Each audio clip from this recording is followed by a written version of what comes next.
今回は僕の勝ちだね。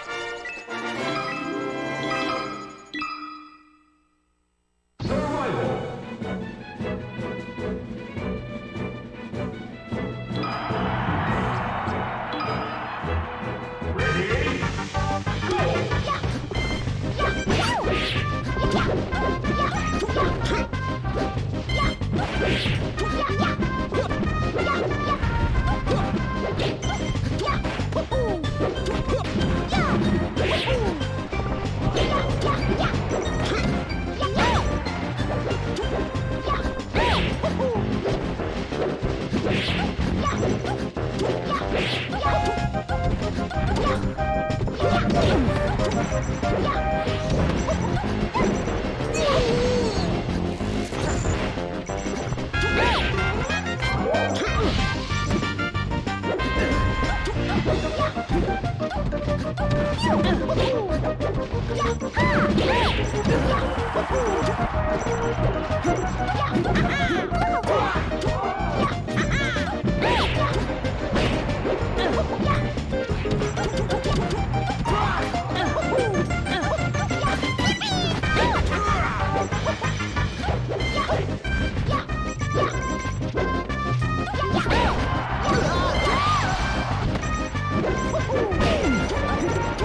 Like where you want them to be,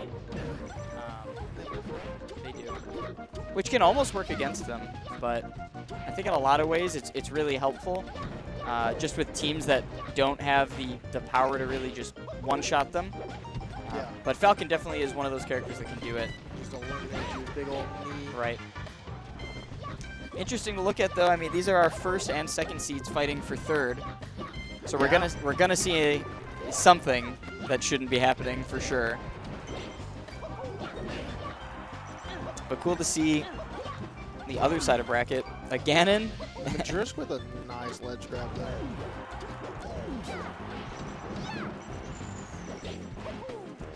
Interesting right here. It's kind of the focus is like just let Luigi recover. Do your thing with the other character. Which I'm a big fan of that strategy. Oh yeah, let him do his thing, right? Let him burn his resources, and then you can go find, and at least you don't have to hurt the other opponent, but you just have to corner them and put them in a really vulnerable spot, because if they do make a mistake, you can really capitalize. Yeah. I think one of my favorite ways is just seeing teams separate and like fully capitalize, like 2v1. Agreed. And when Luigi's at 140 recovering, it's one of the easiest times to get that. Yeah, this is Here one of you those just pick times. either one. Agreed. Yeah, it's just let him do it. But Luigi got a fresh start. Yeah, it should. With a mountain to climb. This is, I would say, Impossible. Yeah. I would say it's a difficult matchup on both sides in general, and then when you put them together, I think it makes it pretty much impossible. Absolutely. So we saw Dreamland missed game 1, where I assume they went Battlefield. Was it? Pretty sure, yeah. Okay. Well, we're probably going to get FD, is my guess. FD or Stadium? Probably FD. Oh yeah, Stadium. Good call.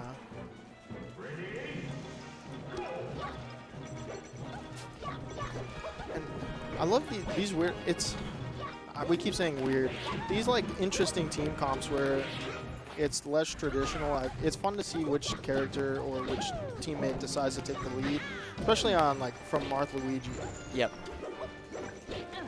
Yeah, I would say unconventional. Maybe the word we're looking for. Yeah, absolutely. 'Cause we're used to Fox, Falco, Sheik, Puff, the main characters in this. But when you start to see some of the characters that are a little less represented, especially teaming together, it's even more interesting. Because if you were to see Fox Luigi, you wouldn't really bat an eye. No. But the fact that you see Marth Luigi, which is interesting, or Falcon Peach, they're not characters where you have representation at the really highest level. And I like that Peach just kind of threatening Marth, not able to get over to help Luigi and just waiting. Just kind of letting the game reset.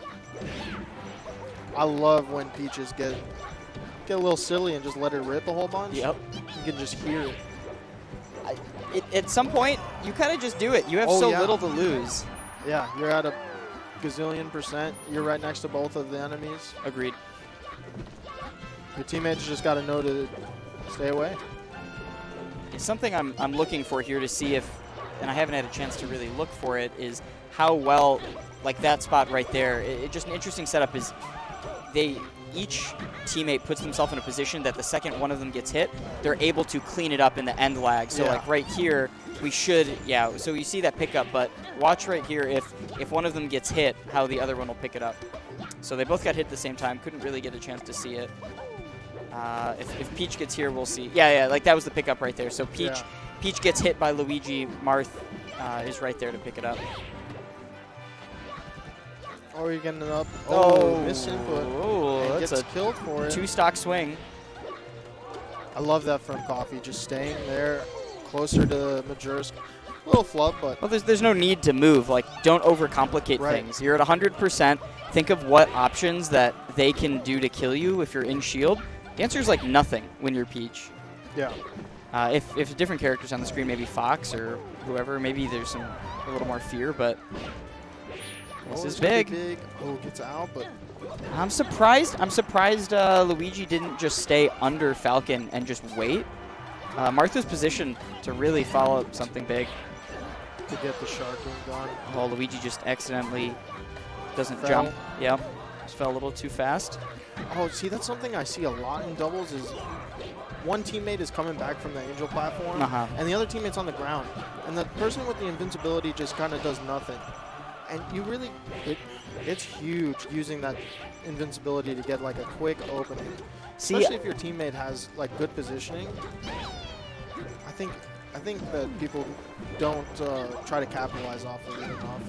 I think there are a couple ways you could look at it, like in doubles. Like think of what your end game is. It's like I want to put myself and my teammates on the opposite sides of one person. If you really use your invincibility to get at a spot where like you're going to put yourself in a normally compromised position, which is like in between you and your like teammate, or in between you and your opponent, you could potentially set something up big with your invincibility rather than go for the hit. But I agree. I see a lot of the time they'll get invincibility and then they'll just retreat to wherever their teammate is, and just not taking full advantage.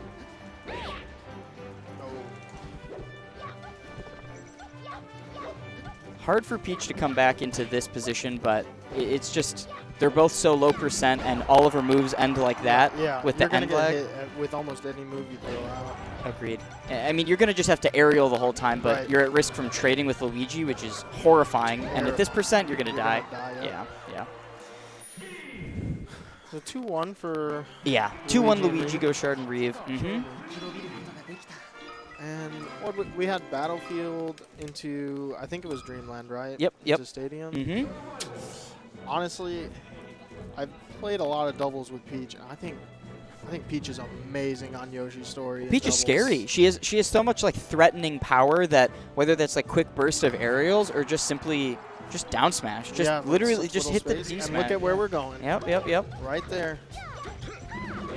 And think about, this is something I would say, wow, that's unfortunate, a slightly less talked about thing in Melee, which is just character heights, right? So it's, when you're thinking about something like that and choosing your stage, especially in a little more chaotic format like doubles, if Marth is a taller character, which he is, and you're on the side platform, him just standing there is such a risk because anything that your teammate will do to set them into that, it's just gonna, it'll be so much quicker than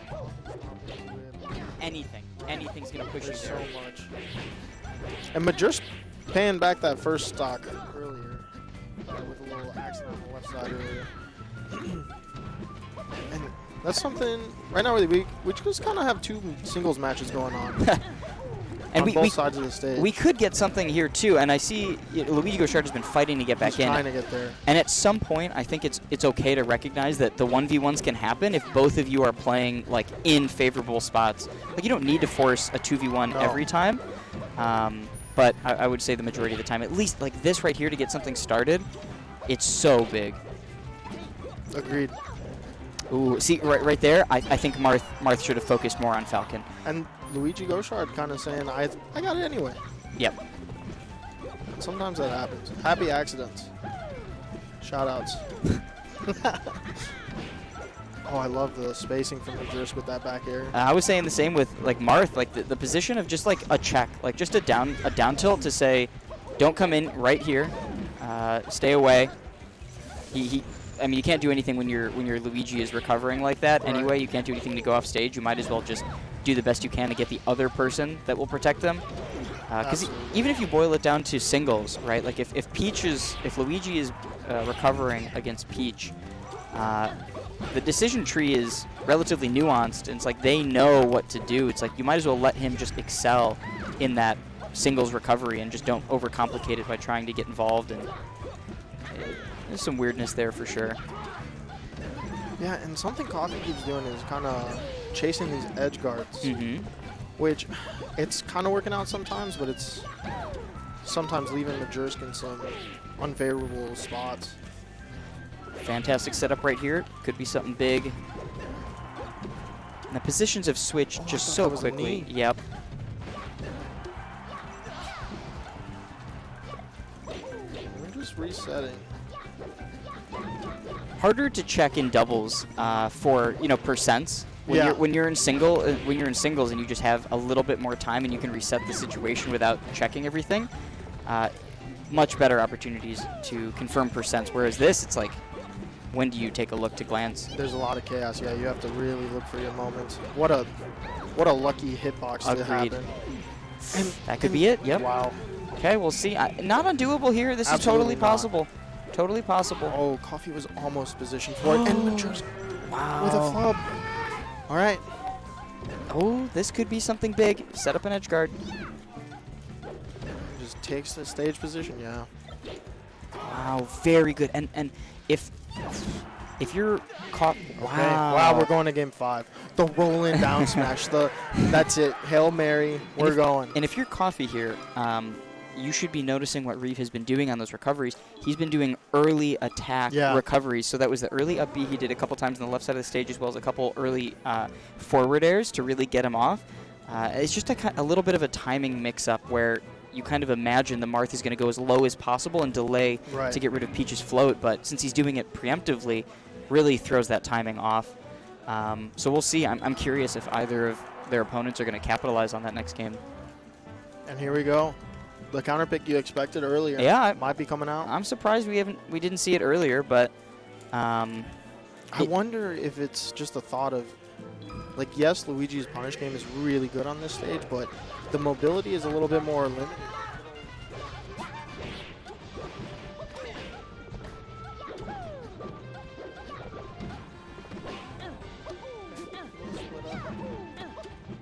Oh, Majersk almost had the coverage for that Marth tech. It was almost one of those spots where you could just kind of put yourself, you could run through them. It's hard to have these, like, those game plans unless you talk it out with. Oh, another SD. Unless you talk it out with your teammate, but like little cues, like if you're in a position where you want your teammate to cross you up and go in front of you, hold shield. Like if Coffee right now just says, I want you to go in front of me, hit this Marth, and we're going to set something up big, you just signal it subtly to your teammate by shielding, and you've got something really powerful set up. Yeah, big proponent of the shield. It's your turn to go. Yep. It would be really nice you get like a red light, green light type of thing. Yeah. And there are... What was that? A ridiculous grab. We split up. Marth might be dead, but I would really like to see Majersk get there. I would just focus. This is the character on the stage. Yeah. Something that I've been thinking about too is, and I haven't seen it quite yet, which is when someone's recovering and their teammate is going, just wait near the ledge. Don't go to the ledge. Let them get it, but you're actually fighting the person that's going to save them. You're saving teammate 2. You're fighting teammate 2 in that spot. Let them recover because they're tunnel visioned on just saving. Yep. And you can really take advantage. Wow. Wow, what a chase down from Luigi. Excellent wave dash. And this is what we're going to see the power of FD, which is just like the full wave dash cross stage and hit. I think it's a third This is SD. close. There's a third SD I think we've seen this game, though. 1 from Majersk and maybe 2 from Goshard. I really want to see Majersk and Coffee fight the same opponent. I do, too. They almost don't need to, though, because, like, Coffee's been setting up these down smashes into Falcon Fairs. No, not again. It's not the end of the world. No, it's not. As long as you stay composed, it's not. This game is even. Yeah, it's even, but it's like mental damage. Right, absolutely. Where you as your teammate, like, objectively the game is tied, but you feel like you're letting your teammate down. Yeah. Which has untold circumstances. See that. And we see already Majersk kind of slowing it down, especially thinking about going toward the corner against either of the green players, and just trying to be more cognizant with his stocks. This is such a tough position for Falcon here, and he gets out. Something else too to note is Falcon doesn't have a delay when he's off stage, which is really, really, really important if you want to change things up when you're recovering, or you need to wait for your teammate to come to you. Right. Little miscue from Coffee, and we're going to have to share a stock. Big comeback for blue team here. It's not that far. I mean, no, it's not. It's a comeback's needed, but they're really only... That's terrifying. Could have been very again, bad. I think we're underestimating, like, just grabbing the person on stage and killing together. Agreed. And I think you just let him have it. Yeah. Do the chip on Luigi, and see when you're like trying to force something. Yep, and you're losing this. And now you're symmetry. split up. Yeah, Yep. this is tough. And if I'm Reeve right now, I am running over to Falcon and just ripping F smashes. I mean, really, like, what do you have to lose? Well, Falcon is no longer on the stage, and he's ripping it. And that's And it. that's game 5. That's all it takes. And Indiana falls, but there is still one more Indiana team. Sort of. They're Half. little